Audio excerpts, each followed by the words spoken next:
Madame, Monsieur, bonsoir et bienvenue dans le journal. Dans l'actualité de ce mercredi, nous irons voir l'ambiance dans les ateliers de couture après les fêtes de fin d'année.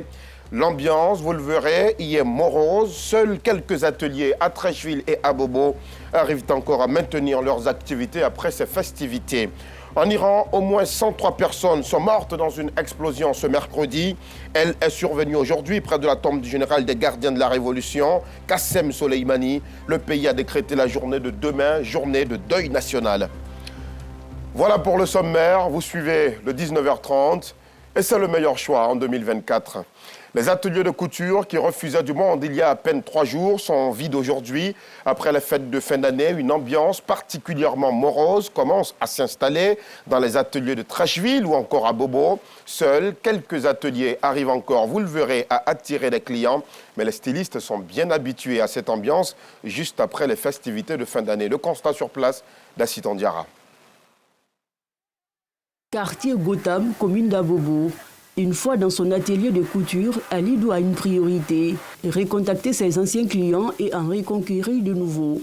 Ce n'est pas l'affluence des grands jours. Avant la fête, on avait des commandes. Par la grâce de Dieu, on a fini de coudre avec tout le monde. Tout est déjà prêt. Les gens sont venus récupérer leurs colis. Après la fête, les clients viennent ralliement. Mais par la grâce de Dieu, nous avons quelques habits qu'on est en train de faire pour le moment. Nous attendons avec beaucoup de joie la fête de Ramadan. À 500 mètres de lui, l'atelier d'Ahmed, à la différence de celui d'Alidou, est en effervescence. Chacun est à la tâche pour satisfaire les besoins de la clientèle. Tous les jours sont les mêmes. On arrive à satisfaire les clients. La fête, c'est pas la fête. Il y a toujours des commandes. On est toujours débordé par la grâce de Dieu parce qu'on arrive à les satisfaire. Ici chez Ahmed, les clients ne se font pas prier pour s'offrir de nouveaux vêtements. Pendant que certaines clientes retirent leurs habits, d'autres passent des commandes. C'est le cas de Balakissa, une cliente fidèle venue du quartier PK18 pour changer sa garde-robe. Elle explique qu'ici, les demandes ne sont pas liées aux périodes festives. À chaque fois, on est ici, hormis la fête, mariage, baptême. Ahmed m'habille depuis 2012. Je suis satisfaite, il travaille bien. Quand tu portes, toi-même tu es contente.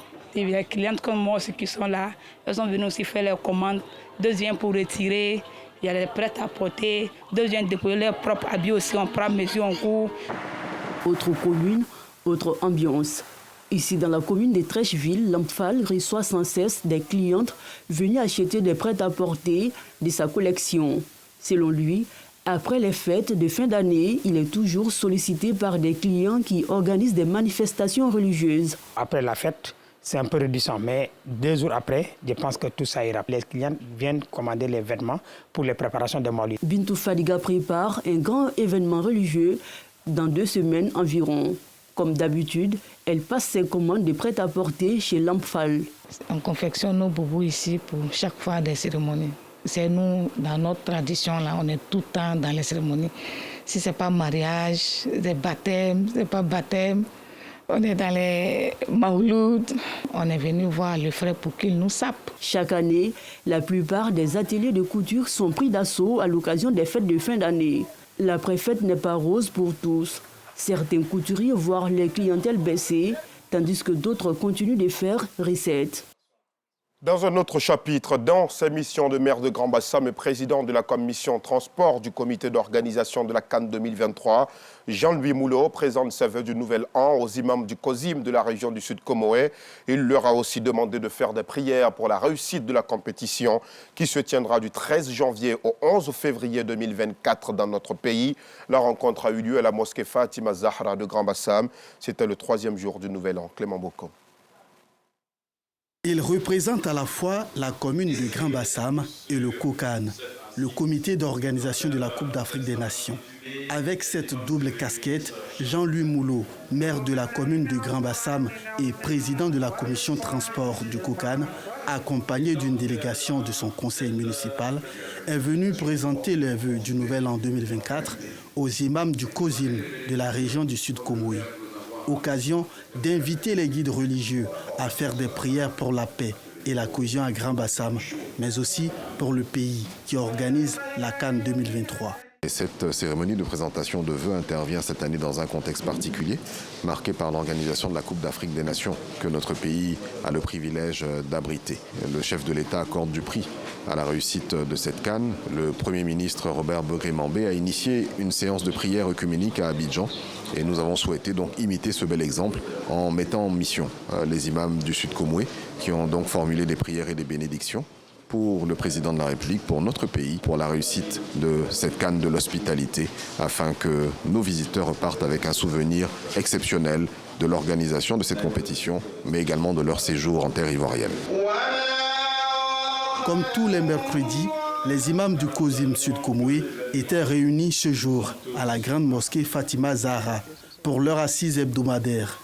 Mais pour la demande du maire Jean-Louis Moulot, ils ont intégralement lu les 114 sourates du noble Coran, repartis sur 104 pages. La Côte d'Ivoire va réunir des millions de personnes, n'est-ce pas? Donc, si ce n'est pas Dieu lui-même qui intervient, c'est difficile.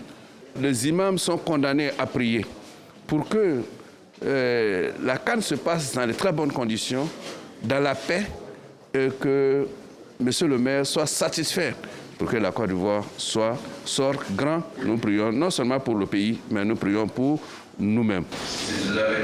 D'une intention commune, la délégation du maire de Grand Bassam et les imams du COSIM Sud Comoé ont invoqué Allah, le tout miséricordieux, pour une CAN de l'hospitalité réussie et apaisée, et pour un Grand Bassam toujours plus fort, avec des liens entre la municipalité et la communauté musulmane renforcés. Puisque nous parlons de la CAN 2023, à quelques jours du coup d'envoi de la compétition, les nouvelles aérogares des aéroports de Korogo et de San Pedro ouvrent leurs portes à compter du samedi 6 janvier 2024. L'information est donnée par la Sodexam, gestionnaire des aéroports de l'intérieur du pays. Les vols seront donc traités dans ces nouveaux bâtiments construits pour recevoir les voyageurs dans de meilleures conditions de sûreté et de sécurité. Et puis, s'il y a un secteur d'activité qui se frotte les mains durant les festivités de fin d'année, c'est bien celui de l'esthétique, le secteur de la beauté. Les salons ont refusé du monde ces derniers jours. Femmes et hommes voulaient à tout prix se rendre élégants et beaux. Mais chacun, vous le verrez, a ses préférences. Le reportage de Clément Boko. Marché de Mputo, commune de Cocody. C'est ici que Kadi Traoré, commerçante, propose toutes sortes d'articles selon les besoins des clients. En cette période de fête, les rôles sont bien définis dans sa boutique qui fait également office de salon de coiffure. Elle fabrique les perruques elle-même et laisse la possibilité à ses collaboratrices de faire les pédicures et manucures et bien d'autres choses devant son magasin. Je travaille avec mes filles, surtout ma famille. Hier, nous sommes quittés ici à 23h. Avant-hier aussi à 23h. Ça bouge. Pendant ces fêtes, les femmes sont plus portées sur les accessoires de beauté tels que les tatouages, les fossiles et autres. Ici, le spécialiste en la matière, c'est Angelo. Il s'est lancé dans ce métier il y a de cela 3 ans. J'étais dans Vabona, c'est pourquoi moi je me suis engagé dans le travail pour dire que je me mettre dedans. Demain, ça m'a rien. Puis aujourd'hui, avant même, je fais bien aussi ma formation, ça m'apporte les choses aujourd'hui, avec les connaissances pour moi aussi. Et moi, je suis fier de ce travail aussi. Avec sa dextérité, le jeune homme a conquis le cœur de ses clientes qui n'hésitent pas à patienter des heures afin de bénéficier de ses services. C'est lui qui nous rend belles ici. Ce qu'on a besoin de ça, on vient, il nous fait les tatouages, les fossiles. La manière où il fait, ça me plaît. À quelques mètres de là, c'est également l'affluence chez Adja qui propose les mêmes services. Mais à force de patienter, les clientes ont les nerfs à fleur de peau. C'est vrai qu'on travaille d'habitude, mais quand il y a la fête, là, on a plus de clientes encore. Les femmes, elles sont là, en tout cas, elles sont patientes. Pour la nouvelle année, aucune de ces femmes n'y rate le train. Tant elles veulent l'aborder en étant toutes coquettes. Vous les avez sûrement rencontrés ces derniers jours, les agents de l'autorité de mobilité urbaine dans le Grand Abidjan, déployés dans toutes les communes du district. Ils ont donné un coup de main à la police pour fluidifier la circulation dans la commune de Yopougon, Trècheville ou encore Marcory. C'était un coup de main très apprécié. C'est ce que nous montrent Assita Diarra et Adama Kone. L'autorité de mobilité urbaine dans le Grand Abidjan, AMUGA, a pour mission de faciliter la circulation routière en cette fin d'année, et cela en vue de prévenir les accidents de la route. Ce soir, ces agents sont déployés dans les rues de toutes les communes d'Abidjan en compagnie de la police de la circulation.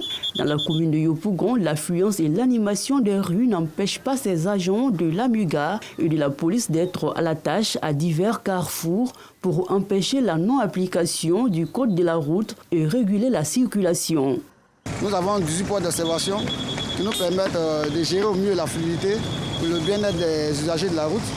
Et avec AMUGA qui nous vient en appui sur le plan technique, vraiment cet apport nous arrange quant à la mission de fluidité et de la sécurité routière surtout. Un peu plus loin de là, dans la commune de Trècheville, sur la grande voie près de la gare de Bassam, c'est une circulation fluide. Selon la police, des mesures sont prises dès 16 heures pour arriver à ces résultats. Cette initiative est appréciée par des automobilistes. Ils ont bien fait leur travail, je vois que la route est un peu dégagée, c'est propre. Au fait, à Abidjan, on ne peut pas contrôler tous les embouteillages, on ne peut pas contrôler tous les chauffeurs. Parce que la ville est grande, on ne peut pas tout détailler, mais franchement, le travail qu'il fait, moi, je suis fier de ça. Ça nous convient parce que ça va un peu rendre la circulation fluide, ça ne va pas créer trop d'encombrement. Voilà, nous, dans ce sens, ça ne nous arrange pas. Nous, les transporteurs, quand il y a trop d'embouteillages, nous, ça ne nous arrange pas. Après Trècheville, les responsables de l'AMUGA se rendent dans la commune de Marcory pour évaluer l'efficacité de leurs agents sur le terrain. Divers moyens sont déployés pour assurer le succès de cette mission. Cette année, on a renforcé leur capacité en termes de moyens de communication et en termes de moyens de déplacement.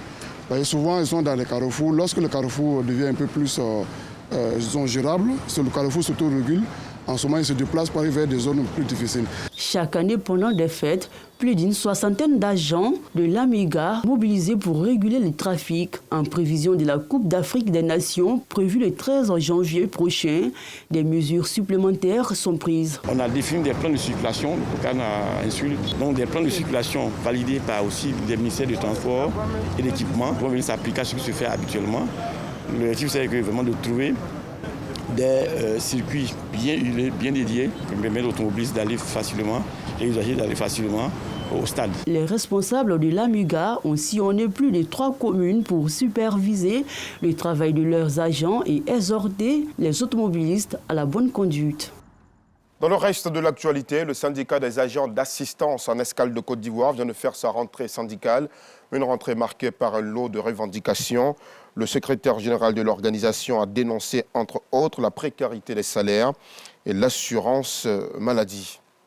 Nous vous le disions en titre, l'Iran a décrété la journée de demain, journée de deuil national, après la double explosion qui a fait aujourd'hui au moins 103 morts près de la tombe du général des gardiens de la Révolution, Qassem Soleimani.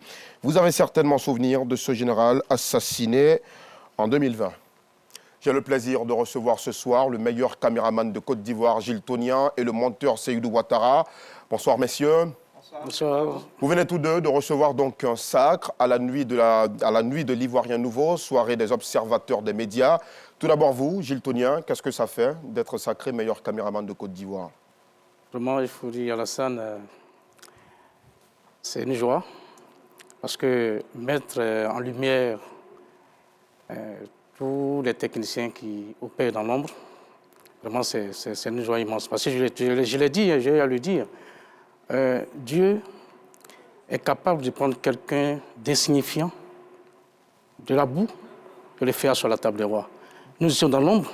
Aujourd'hui, nous sommes mis en lumière. Vraiment, c'est une chance, c'est une grâce pour nous. Nous sommes vraiment très heureux.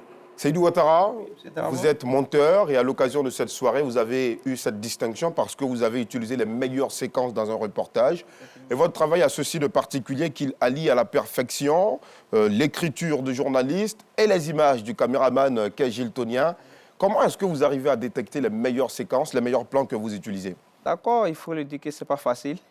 Et quand le reportage arrive, et nous, c'est une équipe, le journaliste et, comment dirais-je, le monteur. Donc, c'est un travail d'équipe. Donc, nous aussi, quand on prend connaissance du reportage, on essaie de mettre en exergue le côté esthétique et pour sortir l'émotion, pour pouvoir toucher la cible.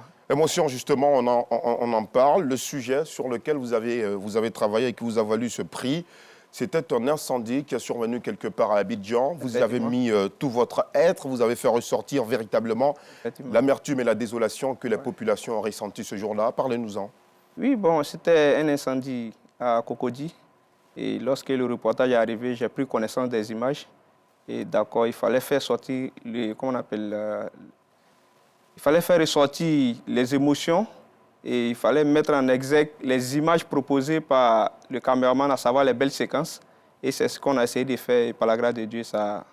On a vu ce reportage diffusé tout naturellement sur nos antennes puisque vous exercez pour la RTI, au service du journal télévisé de RTI 2.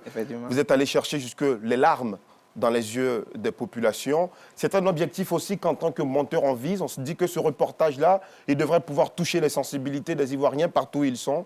Oui, c'est un objectif. Et lorsque le reportage arrive, il faut vraiment tout mettre en exergue pour toucher la sensibilité et proposer également les meilleures séquences dont le journaliste nous a donné et le caméraman nous a proposé. Vous avez le libre choix sur le choix des images ou bien avec le journaliste et même souvent le caméraman. Ils assistent au montage, c'est comme ça que ça se passe et ils vous disent on aimerait que vous utilisiez ça, c'est une collaboration qui se passe. Oui, ils assistent, mais il faut savoir que le métier de monteur, c'est un travail d'esthétique et un travail d'amour. Donc nous, on essaie de mettre en exergue notre côté esthétique et pour vraiment faire sortir l'émotion. Très bien. Gilles Tonien, c'est un dossier qui vous a valu le prix du meilleur caméraman de Côte d'Ivoire, la route Korogo-Mbengue. Avec votre journaliste Nou Sangaré, vous l'avez qualifié d'enfer lorsque le reportage a été diffusé dans le journal télévisé de RTI 2. Dans quelles conditions vous êtes allé chercher ces images? Vraiment, il faut dire que d'abord, j'ai pris du plaisir à tourner ce dossier.